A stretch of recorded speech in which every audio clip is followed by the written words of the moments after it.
प्यारे बच्चों, UP NMS का एग्जाम हो चुका है और पेपर मुझे मिल चुका है।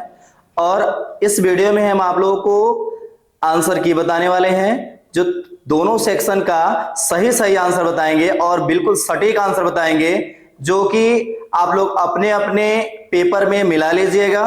कितने क्वेश्चन आप लोगों ने सही किया है, कमेंट बॉक्स में अपना अपना स्कोर जरूर शेयर करिएगा।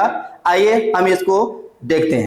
जी हाँ प्यारे बच्चों, यूपी एनएमएस 2026 का पेपर हमारे पास प्राप्त हो चुका है और इसका जो है सही सही आंसर जो हम आपको बता देंगे। आप लोग फटाफट जो है अपने पेपर को निकालिए और मिलाइए कि सही सही जो है आंसर क्या आप लोग लगाए हैं, क्या गलत हुआ है, और अपना स्कोर जो है कमेंट बॉक्स में ज़रूर शेयर करिएगा। चलिए फटाफट जो है अपना अपना आंसर जो है मिला लीजिए। चलिए बेटा, सबसे पहले क्वेश्चन देखेंगे हम। क्वेश्चन नंबर 1 रीजनिंग का जो है, रीजनिंग के पोर्शन में 1 से लेकर 90 तक है। बाकी उसके बाद एसएसटी का पोर्शन होगा, फिर मैथमेटिक्स का पोर्शन होगा। तो चलिए बेटा, आप लोग क्वेश्चन नंबर 1 देखिए रीजनिंग का। चलिए क्वेश्चन नंबर 1 जो है, ये इसमें कहा गया है कि सबसे अलग छांटने के लिए। तो अगर हम देखें पहले वाले क्वेश्चन में, तो ये 1 का जो वर्ग है, देखिए बेटा 1 का जो वर्ग होगा वह 1 होगा और 1 माइनस करने पर उसका आंसर जो है 0 प्राप्त हो जाएगा। ऐसे दूसरे वाले ऑप्शन को लो तो 3 का वर्ग अगर हम करें तो हो जाएगा 9, और 9 में से 1 माइनस करेंगे तो 8 प्राप्त हो जाएगा। ठीक उस प्रकार तीसरे वाले क्वेश्चन को देखें, 6 का जो वर्ग करेंगे तो 36 होगा, और 36 में से 1 माइनस करेंगे तो 35 हो जाएगा।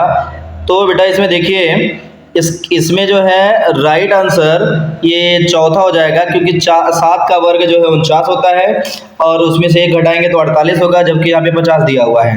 तो इसलिए इसका जो राइट आंसर होगा बेटा, इसका जो राइट आंसर होगा वो चौथा हो जाएगा। चलिए क्वेश्चन नंबर दूसरे में देखते हैं। इसमें पहले और दूसरे का गुणा करने पे 6 प्राप्त हो रहा है। जैसे 2 में 3 का गुणा किया जाए तो 6 हो रहा है, और 6 में 1 का गुणा किया जा रहा है तो बेटा 6 हो रहा है। 3 चौक को 12 हो रहा है, लेकिन यहाँ पे 12 जो है नहीं दिया हुआ है। और ऐसे देखा जाए कि चौथे वाले में तो 5 में 2 का गुणा किया जाए तो 10 आया है। तो इसलिए ये सभी जो है एक वे में है, और ये तीसरे वाले क्वेश्चन को देखा जाए तो सबसे अलग लग रहा है, इसलिए तीसरा जो है राइट आंसर हो जाएगा बेटा। ऐसे हम क्वेश्चन नंबर तीसरा वाले में देखा जाए तो इसमें जो है क्या जो है राइट आंसर होगा बेटा, क्योंकि बोला गया है कि सबसे अलग छांटना है इसमें। तो कायरो और ओटावा और पेरिस जो है किसी देश की राजधानी है, लेकिन जो क्यात दिया हुआ है, क्यात जो है मुद्रा है।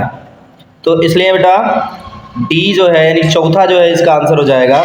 तो अभी मिलाने में बहुत ज़्यादा समय लग रहा है बेटा, इसलिए जल्दी से आंसर जान लेते हैं कि, लेकिन यह है कि सही सही आंसर आपको बताया जाएगा, आपको आंसर जल्दी जल्दी मिलाना है। तो बेटा देखिए क्वेश्चन नंबर चौथे का जो है आंसर है इन्फ्लुएंजा, और 5वें का आंसर जो है वह होगा गेहूँ, और 6वें का जो आंसर होगा बेटा, देखिए क्वेश्चन नंबर 6वें का तीसरा आंसर होगा, और 7वें का देखेंगे तो महाराष्ट्र हो जाएगा। चलिए आगे देखते हैं। क्वेश्चन नंबर 8 देखेंगे। क्वेश्चन नंबर 8 का जो आंसर होगा वो होगा चौथा चंद्रमा, और 9 का जो आंसर होगा वो तीसरा हो जाएगा GJM, और क्वेश्चन नंबर 10 का जो है आंसर जो होगा वो होगा दूसरा ऑप्शन, और क्वेश्चन नंबर 11 का जो आंसर होगा वो होगा चौथा ऑप्शन। आगे देखिए बेटा, अगले पेज की तरफ हम लोग चलते हैं। क्वेश्चन नंबर 12 देखेंगे।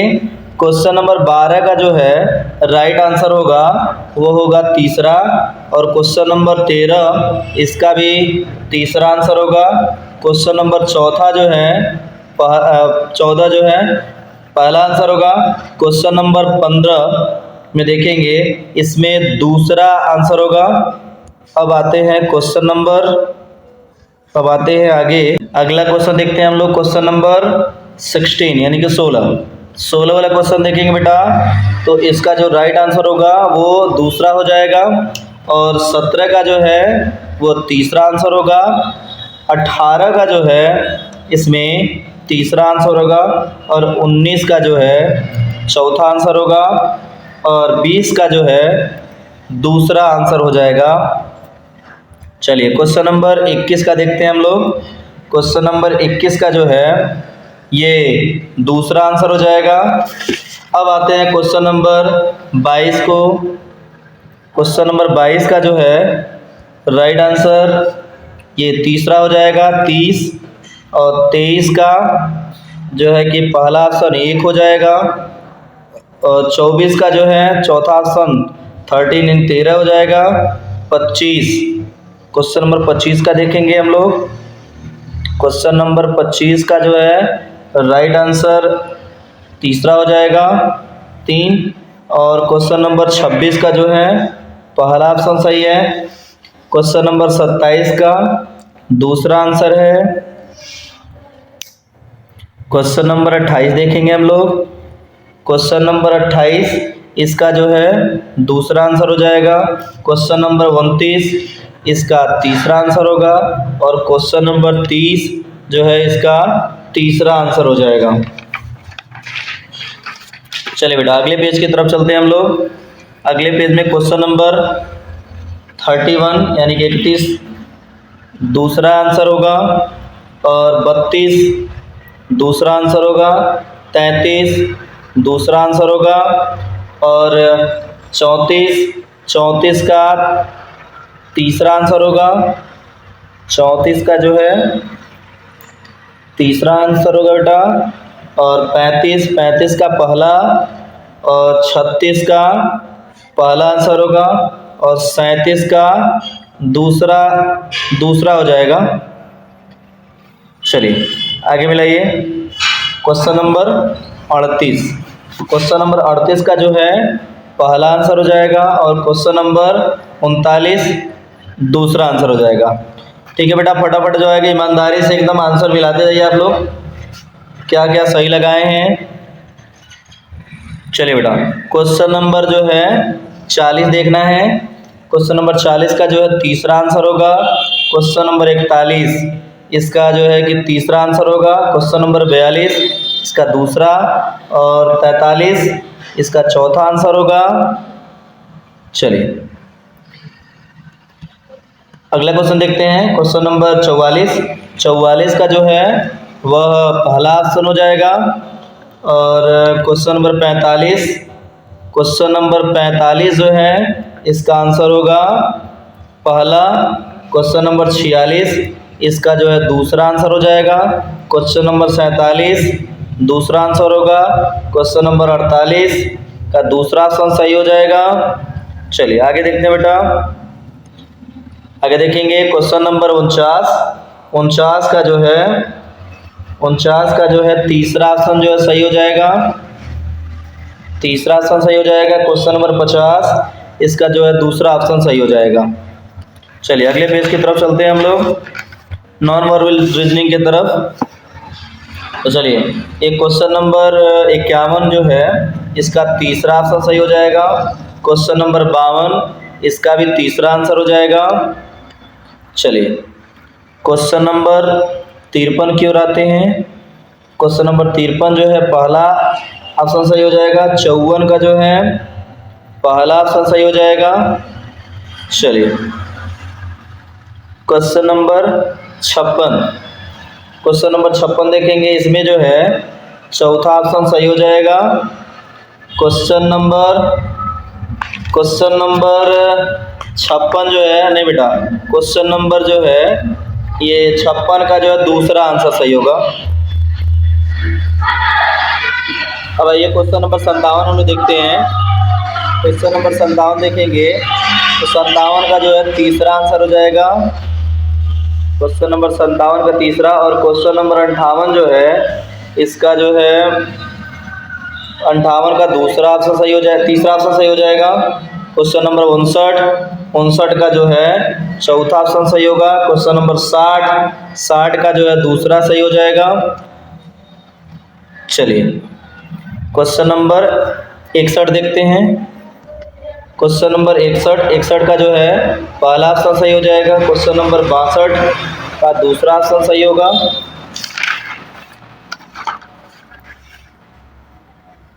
चलिए क्वेश्चन नंबर 63 की ओर आते हैं। क्वेश्चन नंबर 63 इसका जो है आंसर सी हो जाएगा। माने तीसरा क्वेश्चन नंबर 64 जो है इसका दूसरा ऑप्शन सही होगा। क्वेश्चन नंबर 66 का जो है पहला होगा। क्वेश्चन नंबर 67 तीसरा हो जाएगा। चलिए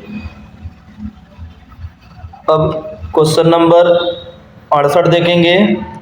क्वेश्चन नंबर 68 का जो है ये तीसरा ऑप्शन सही हो जाएगा। क्वेश्चन नंबर 69 ये दूसरा आंसर हो जाएगा। क्वेश्चन नंबर 70 क्वेश्चन नंबर 70 का जो है दूसरा आंसर हो जाएगा। क्वेश्चन नंबर 71 का जो है तीसरा हो जाएगा। क्वेश्चन नंबर 72 देखेंगे हम लोग। 72 का चौथा हो जाएगा। क्वेश्चन नंबर 73 का चौथा हो जाएगा। क्वेश्चन नंबर 74 का तीसरा आंसर हो जाएगा। चलिए क्वेश्चन नंबर 75 देखते हैं। क्वेश्चन नंबर 75 का जो है तीसरा होगा। 76 का तीसरा होगा। 77 का दूसरा होगा। 78 का पहला हो जाएगा। 79 का पहला हो जाएगा। चलिए आगे देखते हैं। क्वेश्चन नंबर 80 का जो है तीसरा ऑप्शन सही हो जाएगा। क्वेश्चन नंबर 81 पहला ऑप्शन सही हो जाएगा। चलिए अगला पेज देखते हैं हम लोग। क्वेश्चन नंबर 82 82 वाला क्वेश्चन का जो है पहला आंसर होगा। 83 का जो है पहला ऑप्शन सही हो जाएगा। और 84 का दूसरा होगा। 84 का जो है, हाँ बेटा देखिए 2 लिखा हुआ है, इसमें चौथा ऑप्शन सही होगा। चलिए क्वेश्चन नंबर 85 का जो है चौथा हो जाएगा। 85 का जो है चौथा ऑप्शन सही हो जाएगा। क्वेश्चन नंबर 86 का दूसरा हो जाएगा। चलिए आगे देखते हैं। क्वेश्चन नंबर 87 का जो है चौथा ऑप्शन सही हो जाएगा। क्वेश्चन नंबर 88 का पहला। 89 का जो है दूसरा सही हो जाएगा। चलिए क्वेश्चन नंबर 90 का जो है क्वेश्चन नंबर 90 का जो है ऑप्शन नंबर चौथा राइट आंसर हो जाएगा। चलिए बेटा आगे जो है हम लोग देखेंगे अगला सेक्शन देखेंगे हम लोग सेट। तो हेलो स्टूडेंट्स, तो हम लोग का अगला जो सेट है उसका नाम है सेट, जिसमें विज्ञान, सामाजिक विज्ञान और गणित के प्रश्न शामिल हैं। तो हम लोग इसमें देखेंगे जो हमारा पहला क्वेश्चन कह रहा है, इसमें कह रहा है कि पास्कल किसके बराबर होता है। तो पास्कल का जो परिभाषा है कि प्रति इकाई क्षेत्रफल में लगने वाला बल, तो इकाई क्षेत्रफल मतलब मीटर स्क्वायर होगा और बल किसमें होगा, न्यूटन में। तो इसका आंसर हो जाएगा पहला। उसी से कह रहा है कि लंबाई का एसआई मात्रक, तो ये तो सबको ही पता होता है कि मीटर होता है। किसी भी गतिशील वस्तु के लिए दूरी तथा विस्थापन में संबंध क्या होता है। अगर मैं दूरी और विस्थापन का संबंध बताऊं तो किसी भी दो बिंदुओं के बीच जो न्यूनतम दूरी होती है उसे विस्थापन कहते हैं। तो ये विस्थापन दूरी हो सकती है और विस्थापन दूरी हो सकती है और दूरी विस्थापन भी हो सकती है, लेकिन दूरी जो होती है हमेशा विस्थापन से बड़ी होती है। अर्थात जो दूरी होगी वह बड़ी होगी और विस्थापन के बराबर भी हो सकती है। तो आंसर हो जाएगा 4, ऑप्शन 4 हो जाएगा। और इसी के साथ अब हम लोग अगला क्वेश्चन देखते हैं कि प्रामाणिक वायु दाब का मान कितना है। तो ये होता है 1.013 पावर 10⁵। सॉरी थोड़ा मिस्टेक हो गया। तो हम लोग यहाँ देख रहे हैं कि जो ये प्रामाणिक वायुदाब का मान होता है वह होता है 1.013 × 10⁵ न्यूटन पर मीटर स्क्वायर। हमें हमेशा मात्रक का ध्यान रखना है।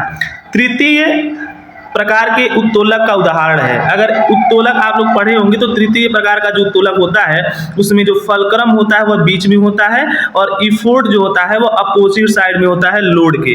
तो इस तरह से इसका आंसर हो जाएगा चाकू, क्योंकि चाकू में हम लोग एक तरफ इफोर्ट लगाते हैं, बीच में जहां हम लोग के बल का प्रभाव पड़ता है अर्थात जो चीज काटते हैं उस पर प्रभाव पड़ता है और उसका फलक्रम होता है सामने। तो ये हो जाएगा, इसका आंसर हो जाएगा चाकू। तो मैं अब आगे आपको अगला क्वेश्चन क्या कर रहा है कि 10 मीटर प्रति सेकंड की चाल से गति करती हुई कि वस्तु 5 सेकंड में कितनी दूरी तय करेगी। तो 1 सेकंड में 10 तो 5 सेकंड में 50 हो जाएगा। एकदम सरल सा क्वेश्चन है। इसके बाद अपवर्तनांक का मात्रक पूछ रहा है, तो अपवर्तनांक का मात्रक कुछ भी नहीं होता है, इसका कोई मात्रक नहीं होता है, यानी ऑप्शन नंबर 4 हो जाएगा। तो अब अगले क्वेश्चन पे हम लोग आते हैं कि यदि समतल दर्पण पर आपतित कोण का मान 40 हो और समतल दर्पण तथा आपतित किरण के बीच मान क्या होगा। तो मैं आप लोग को बताऊं तो ये दर्पण है मान लेते हैं, तो ये अभिलंब होता है और यहाँ पे कोई आपतित किरण जब पड़ती है तो अभिलंब और आपतित किरण के बीच जो कोण है वो 40 है और दर्पण के बीच पूछ रहा है तो ये पूरा तो 90 अंश का होगा। तो 40 90 से घटाएंगे तो कितना आएगा, 50 डिग्री आएगा। तो इसके साथ हमारा दूसरा आंसर हो जाएगा। और आगे हम लोग बढ़ते हैं अगले क्वेश्चन में। निम्न में से गोलीय दर्पण का उदाहरण है। तो गोलीय दर्पण में 2 तरह के दर्पण आते हैं, अवतल दर्पण और उत्तल दर्पण। तो 1 और 3 ये सही आंसर होगा। वे पदार्थ जिनसे प्रकाश आंशिक रूप से निर्गत होता है, मतलब आंशिक रूप से पार करता है। तो जो पारदर्शक होते हैं उनसे जो प्रकाश होता है आर पार जाता है, परभासी जो होते हैं उनसे आंशिक रूप से जाता है। जैसे तेल लगा हुआ कागज, घिसी हुई कांच, ये सब जो चीजें होती हैं परभासी होती हैं। तो अगला क्वेश्चन हम लोग देखते हैं। 3 कंपन करती हुई वस्तुओं ABC में आवृत्ति 256, 512 और 1024 है, तो किसकी ध्वनि सबसे पतली होगी। मैं आपसे बताऊं तो मैं ये कहूंगा कि जो वस्तु में कंपन ज्यादा होती है, जितनी ज्यादा आवृत्ति होती है वस्तु में उतना ही ज्यादा पतली ध्वनि आती है। मतलब सबसे ज्यादा हम देखेंगे तो वस्तु सी में 1024 हर्ट्ज का कंपन है, तो वस्तु सी जो होगी सबसे पतली ध्वनि उत्पन्न करेगी।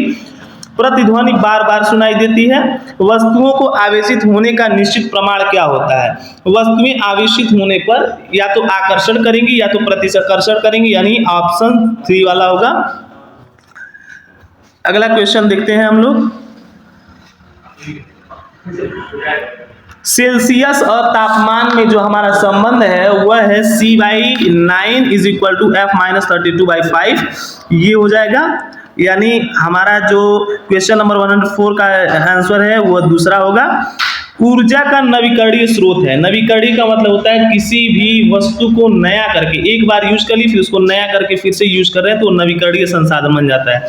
तो जितने भी पेट्रोलियम से संबंधित हैं वह कभी भी नवीकरणीय संसाधन नहीं बन सकते। अर्थात कोयला पेट्रोल होगा नहीं, पेट्रोल तो पेट्रोलियम से ही बनता है, केरोसिन जो पेट्रोलियम का ही अंश है, तो बायोगैस जो है इसका राइट आंसर होगा। आगे हम लोग देखते हैं कि अगला क्वेश्चन क्या कह रहा है कि इलेक्ट्रॉन पर आवेश होता है। इलेक्ट्रॉन और प्रोटॉन और न्यूट्रॉन में यहाँ पर तीनों आप लोग का क्लियर कर देता हूँ। इलेक्ट्रॉन जो होता है उस पर ऋणात्मक आवेश होता है, प्रोटॉन पे हमेशा पॉजिटिव मतलब धनात्मक आवेश होता है और न्यूट्रॉन पे हमेशा शून्य आवेश होता है, अर्थात जो इलेक्ट्रॉन होता है वो माइनस ऋण आवेश होगा उस पर। अगला क्वेश्चन क्या कह रहा है कि रंगों के पृथक्करण की विधि क्या कहलाती है। रंगों के पृथक्करण की विधि कहलाती है क्रोमैटोग्राफी। क्या कहलाती है, क्रोमैटोग्राफी, यानी ऑप्शन नंबर 4। पोटेशियम का प्रतीक है तो K है। हाइड्रोजन का समस्थानिक नहीं है, तो हाइड्रोजन के समस्थानिक 3 होते हैं, प्रोटियम, ड्यूटेरियम और ट्राइटियम। इसमें दूसरा जो है सोडियम, ये एक अलग तत्व है, तो ये इसका आंसर हो जाएगा दूसरा, वह उसका समस्थानिक नहीं है। अब इसके आगे हम लोग अगला क्वेश्चन देखते हैं कि क्वेश्चन क्या है, कह रहा है यदि प्रोटॉनों की संख्या और न्यूट्रॉनों की संख्या द्रव्यमान में क्रमशः P and A में संबंध बनाया जाए तो क्या होगा। आप लोग यह पढ़े होंगे कि जो किसी भी परमाणु का द्रव्यमान होता है उसमें उपस्थित प्रोटॉन और न्यूट्रॉन के योगफल के बराबर होता है, यानी A = P+N, ऑप्शन नंबर 3 हो जाएगा। अब आगे हम लोग अगला क्वेश्चन देखेंगे कि पीतल बना होता है। पीतल जो बना होता है तांबा और जस्ता मतलब जिंक से बना होता है। तो इसका एक ट्रिक होता है पिताजी। इसका ट्रिक क्या होगा? पिताजी, जैसे कहा जाता है कि पिताजी होता है तो पी से हो जाएगा पीतल, तवा से हो जाएगा तांबा, जी से हो जाएगा जिंक। ये आसान सा ट्रिक है, आराम से आप लोग याद कर सकते हैं कि कृत्रिम रेशे का प्रकार है तो ये हो जाता है नायलॉन। नायलॉन एक बहुलक है जिसे पॉलिस्टर बोलते हैं, तो नायलॉन हो जाएगा। खाने का सोडे का जो अणु सूत्र है वो होता है सोडियम बाइकार्बोनेट NaHCO3। और रासायनिक परिवर्तन क्या है? अब देखिए भौतिक परिवर्तन में क्या होता है कि किसी भी पदार्थ के आणविक संरचना में परिवर्तन नहीं किया जाता है, अर्थात वह जो पदार्थ है वही बना रहेगा, बस उसके आकार और आकृति में परिवर्तन होगा। तो कोयले को पीसकर पाउडर बना रहे हैं, मतलब कोयला तो कोयला ही है, बस उसका आकार बदल गया। कांच की बोतल का टूटना, यानी कांच तो कांच ही है लेकिन उसका बस आकार बदला, यानी सब भौतिक परिवर्तन हो जाएंगे। कागज के बने टुकड़े, यानी कागज का कोई आणविक परिवर्तन नहीं हो रहा है, वो इसका केवल आकार परिवर्तन हो रहा है। मतलब कागज का जलना, तो कागज अगर जल जाता है तो उसका अणु जो संरचना है वो पूरी तरह से बदल जाता है, और इस तरह से यह कागज का जलना हो जाएगा रासायनिक परिवर्तन। ऊर्जा के नवीकरणीय स्रोत हैं। ऊर्जा के नवीकरणीय स्रोत, जैसे अभी मैंने आप लोगों से बताया कि जो भी चीजें आपको पेट्रोलियम से संबंधित दिखेंगी वह कभी नवीकरणीय नहीं होंगी। जैसे पेट्रोल है तो पेट्रोलियम से है, कोयला है यह भी पेट्रोलियम से है, रसोई गैस यानी LPG जिसे हम लोग बोलते हैं यह भी किससे होता है? पेट्रोलियम से प्राप्त होता है। यानी इसमें जो पवन ऊर्जा है, वाइंड एनर्जी, इसे हम ये कह सकते हैं कि ये जो ऊर्जा है एक नवीकरणीय स्रोत है। अगला क्वेश्चन हम लोग देखते हैं कि पादप कोशिका की विशेषताएं होती हैं। जो पादप कोशिका की विशेषताएं होती हैं उनमें कोशिका भित्ति पाई जाती है, जो सबसे मेन डिफरेंस होता है जीव कोशिका में और पादप कोशिका में। और जो हरित लवक होता है वह भी पाया जाता है, बड़ी रिक्तिकाएं पाई जाती हैं, अर्थात ये तीनों पाई जाएंगी और उपरोक्त सभी हो जाएगा। सर्वग्राही रुधिर है, तो सर्वग्राही और सर्वदाता इसमें लोग कंफ्यूज होते हैं बच्चे हमारे, तो मैं बता दूं कि जो सर्वग्राही होता है वह AB होता है और सर्वदाता जो होता है वह O होता है, तो सर्वग्राही हो जाएगा AB। रतौंधी नामक बीमारी किस विटामिन की कमी से होती है? तो विटामिन A की कमी से होती है। प्रकाश संश्लेषण की प्रतिक्रिया के दौरान या प्रयोग करते समय या कौन सा चीज प्रयोग नहीं होता है? तो सूर्य का प्रकाश भी प्रयोग होता है, वाटर और मिनरल भी प्रयोग होते हैं, क्लोरोफिल का भी यूज होता है। केवल ऑक्सीजन जो होता है उसका यूज नहीं होता है, वो ऑक्सीजन को उत्सर्जित करता है, एक्सक्रेट करता है, जो हम लोग लेते हैं। अब अगला क्वेश्चन देखते हैं कि पौधे श्वसन क्रिया में गैस अंदर लेते हैं। तो पौधे जो होते हैं श्वसन क्रिया में गैस जो अंदर लेते हैं वो होता है कार्बन डाइऑक्साइड। उसके बाद यह एक मांसाहारी जंतु है। मांसाहारी जंतु जो मांस का सेवन करता है, शेर मांस खाता है, चीता मांस खाता है, बिल्ली भी सर्वाहारी है। तो इस तरह से ये जो होगा हिरन जो होगा वह मांसाहारी नहीं होगा, हिरन मांसाहारी नहीं होगा। मानव के वृक्क की संख्या कितनी होती है? एक मानव में 2 किडनी पाई जाती है, जैसा कि आप लोगों को ज्ञात है।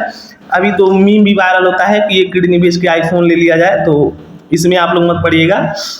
तने का रूपांतरण क्या होता है? तने का रूपांतरण अर्थात किस चीज का हम लोग तना खाते हैं? तो मूली का जड़ खाते हैं, शलजम का भी जड़ खाते हैं और गाजर का भी जड़ खाते हैं। हम लोग आलू का जो है तना खाते हैं।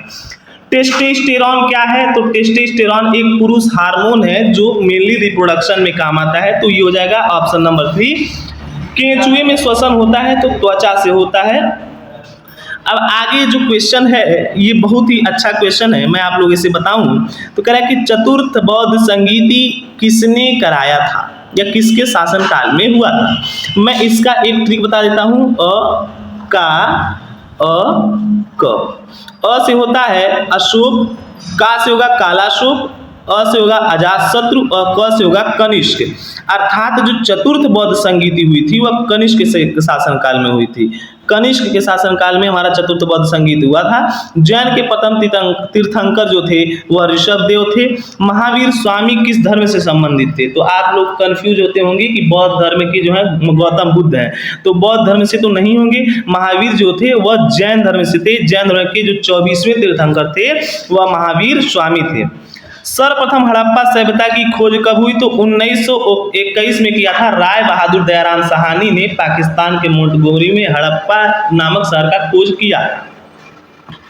आर्यों ने जीवन को कितनी भागों में बांटा था? तो आर्यों ने जीवन को 4 भागों में बांटा था। 4 भाग ये थे कि ब्रह्मचर्य होता है, गृहस्थ होता है, वानप्रस्थ होता है और संन्यास होता है। अब इसके आगे हम लोग और बढ़ेंगे कि इब्न बतूता किसके दरबार में आया था? इब्न बतूता किसके दरबार में आया था? इब्न बतूता जो था वह मुहम्मद बिन तुगलक के दरबार में आया था। किसके दरबार में आया था? मुहम्मद बिन तुगलक के, जिसे पागल राजा की भी उपाधि दी जाती है। अब आगे हम लोग ये देखते हैं कि अगला जो क्वेश्चन है, सिकंदर लोदी ने किस शहर की स्थापना की थी? तो आगरा की स्थापना की थी। इल्तुतमिश द्वारा चांदी के द्वारा चलाए गए सिक्के को कहते हैं तो टंका कहा जाता था। इल्तुतमिश ने जो सिक्का चलाया, जो कुतुबुद्दीन ऐबक का पुत्र था, उसने टंका नाम के चांदी के सिक्के चलाए थे। और इसी के साथ हम लोग थोड़ा सा और आगे बढ़ते हैं। पलासी का युद्ध 1757 में हुआ था। पलासी का युद्ध हुआ था 1757 में, रॉबर्ट क्लाइव और सिराजुद्दौला के बीच हुआ था। और इसमें जो था कि हार हुई थी हमारे सिराजुद्दौला की, रॉबर्ट क्लाइव जीत गया था और बंगाल को अपने शासन में लिया था। रेगुलेटिंग एक्ट कब लागू किया गया? तो ये किया गया था 1773 में। रेगुलेटिंग एक्ट 1773 में लागू किया गया था, यानी option number A. Fort William college की स्थापना आपका कलकत्ता में हुआ था। मुर्शिदाबाद से मुंगेर अपनी राजधानी किया था मीर कासिम ने किया था। ये आपको ध्यान रहना चाहिए, इसमें बहुत ही लोग कंफ्यूज होते हैं कि मीर जाफर और मीर कासिम। तो जो मुर्शिदाबाद से मुंगेर अपनी राजधानी लाया था वो मीर कासिम था। बंगाल में पाल वंश की स्थापना किसने की? अभी पाल वंश का जो मैं अगर आपको टॉपिक बता दूं तो पाल वंश की स्थापना किया था गोपाल ने। पाल वंश की स्थापना की गोपाल ने। और कितने लोग धर्मपाल को मानते हैं? तो धर्मपाल नहीं था। धर्मपाल जो था वो कंफ्यूजन में लोग मार देते हैं इसलिए क्योंकि धर्मपाल उस वंश का सबसे प्रतापी शासक था, योग्य शासक था, लेकिन गोपाल ने इस वंश की स्थापना की थी। भारत की कौन सी नदी भ्रंश घाटी में बहती है? भ्रंश घाटी में बहने वाली एक ही नदी है, वह है नर्मदा। और इसके नीचे एक और नदी मिलेगी आपको, जैसे ये सतपुड़ा और विंध्या के बीच नर्मदा बहती है और इसके नीचे एक ताप्ती बहती है। तो दोनों ही भ्रंश घाटियों में बहती हैं, तो हम नर्मदा जानते हैं क्योंकि इसमें दिया है। भारत का सबसे बड़ा जलमार्ग, तो ये प्रयागराज से हल्दिया तक पाया जाएगा आपका सबसे बड़ा जलमार्ग। निम्न में से ओजोन परत सबसे सघन पाया जाता है, तो वो सबसे ज्यादा सघन या सबसे ज्यादा सांद्र पाया जाता है समताप मंडल में। समताप मंडल में हमारा सबसे ज्यादा ओजोन परत की सांद्रता पाई जाती है। सवाना नाम की जो घास का मैदान है, ये तो मैंने अपने स्टूडेंट्स को कहा भी था कि बच्चों इसे पढ़ लेना एक बार, क्योंकि ये तो आना ही है। सवाना का जो सर्वाधिक विस्तार पाया जाता है वह अफ्रीका में पाया जाता है। कौन सी नदी भूमध्य रेखा को 2 बार काटती है? तो वह कांगो नदी, जो हमारा अफ्रीका महाद्वीप में है, कांगो द डेमोक्रेटिक नाम के कंट्री में। आगे के भारत में सबसे अधिक उपजाऊ मृदा कौन सी है? भारत में सबसे अधिक जो मृदा पाई जाती है जलोढ़ मृदा पाई जाती है, जो नदियों के अवसाद से बनी होती है, और वो जलोढ़ मृदा ही सबसे उपजाऊ मृदा होती है। आगे हम लोग देखेंगे क्वेश्चन नंबर 147, वायुमंडल की सबसे निचली परत। तो ये तो आपको ऐसे ही याद होना चाहिए कि क्षोभ मंडल होता है। और अगला क्वेश्चन कह रहा है कि भारत का मैनचेस्टर, तो अहमदाबाद है। भारत की कौन सी गंगा की सहायक नदी नहीं है? गोमती जो हमारे उत्तर प्रदेश में है, यह भी गंगा की सहायक नदी है। गोरखपुर बसा है गोमती नदी के किनारे। यमुना नदी जो दिल्ली के किनारे से बहती है, और सरयू नदी अयोध्या से आती है। तो ये तीनों नदियां ही गंगा की सहायक नदियां हैं। और नर्मदा नदी जो होती है यह हमारे सहायक नदी नहीं है, किसकी? गंगा की। मृदा क्षरण को रोका जा सकता है। ये जो क्वेश्चन है थोड़ा कॉन्सेप्चुअल है, और कॉन्सेप्ट क्लियर है तो आप आराम से कर सकते हैं कि मृदा क्षरण रोका है। सघन वर्षा से मृदा का बह जाना होता है, या मृदा का धुल जाना होता है, ऊपर की मृदा जो होती है बह जाती है, यानी मृदा क्षरण होता है। अतिचारण से क्या होता है कि वनस्पतियों का क्षरण होता है, और वनस्पतियों का क्षरण जब होता है तो मृदा अपरदन में ज्यादा वृद्धि होती है। वन नाशन मतलब वन की कटाई, तो पेड़ों को काटेंगे तभी मृदा अपरदन जब बढ़ जाएगा, यानी इन तीनों से नहीं रोका जाता। वन रोपण यानी जब हम पौधे लगाते हैं तो उससे हम लोग सॉइल इरोजन या मृदा क्षरण को रोक सकते हैं। अगला क्वेश्चन हमारा कह रहा है कि भारत के संविधान निर्माण में संविधान सभा को कितना समय लगा? तो इसके लिए लगा था समय 2 वर्ष 11 माह 18 दिन। ग्राम पंचायत समिति में नियुक्त कर्मचारी कौन होता है? तो ये पंचायत सचिव होता है, जो कक्षा 6 से क्वेश्चन ये उठाया आपका कि संविधान सभा के अध्यक्ष कौन थे? तो ये थे आपके डॉक्टर राजेंद्र प्रसाद, यानी ऑप्शन नंबर 4। और अगला क्वेश्चन हम लोग देखते हैं कि किस संवैधानिक संशोधन के द्वारा शिक्षा का अधिकार लागू किया गया था? जो शिक्षा का अधिकार आपको मिला है वह 86वें संविधान संशोधन से मिला है। 42वें संविधान संशोधन में क्या हुआ था कि जो प्रस्तावना है उसमें 3 शब्द जोड़े गए थे, अखंडता, धर्मनिरपेक्षता और पंथ निरपेक्षता। आगे सुनिए, अगला हम लोग का क्वेश्चन है कि संघ सूची का विषय है, ये कक्षा 8 का क्वेश्चन है कि संघ सूची का विषय क्या है? तो ये रेल है। साधारण विधेयक कितने चरणों में पारित होता है? तो साधारण विधेयक जो होता है वह 5 चरणों में पारित होता है। 3 वाचन सदनों में होता है, 1 वाचन राज्यसभा में होता है और अंतिम जो साइनिंग होता है वह राष्ट्रपति से होता है। तो ये कुल 5 चरण में पारित होता है कोई भी साधारण विधेयक। अब इसके आगे हम लोग थोड़ा सा और आगे बढ़ेंगे। राष्ट्रपति पद के लिए योग्यता क्या चाहिए? इसके लिए जो सामान्य योग्यता मानी जाती है राष्ट्रपति के लिए कि आप लोकसभा के निर्वाचित सदस्य होने की योग्यता रखते हैं तो आप राष्ट्रपति के लिए चुनाव लड़ सकते हैं। अगला क्वेश्चन कर कि सूचना का अधिकार लागू किया गया था। तो सूचना का अधिकार अप्रैल 2005 में लागू किया गया था। और अगला क्वेश्चन कह रहा है कि भारत की संविधान अंगीकृत किया गया। तो अंगीकृत मतलब होता है एडॉप्ट करना, उस पर साइन कब हुआ था? तो 26 नवंबर 1949 को साइन हुआ था, यानी ऑप्शन नंबर सी इसका राइट आंसर होगा। और 26 जनवरी 1950 को लागू किया गया था। अगला क्वेश्चन हमारा है कि 5 सेमी त्रिज्या वाले एक वृत्त की परिधि तथा त्रिज्या का अनुपात क्या होगा? अगर मैं आपको ये बताऊं तो जो इसकी वृत्त की त्रिज्या है मतलब 5 है, ठीक है, और परिधि का है 2 पाई r, और 2 पाई r मतलब तो 5 ही होगा, मतलब 10 पाई बटे 5 हो जाएगा। अब हम देखेंगे तो इसको काटने पर हमारा आंसर आ रहा है 2 पाई। अब आप लोग ये जानते हैं कि पाई जो है एक अपरिमेय संख्या है और परिमेय और अपरिमेय का गुणन हमेशा अपरिमेय संख्या ही होता है, यानी इसका आंसर जो होगा ऑप्शन 4 होगा कि जो 5 सेमी वाली वृत्त की त्रिज्या है और उसकी परिधि का अनुपात एक अपरिमेय संख्या होगा।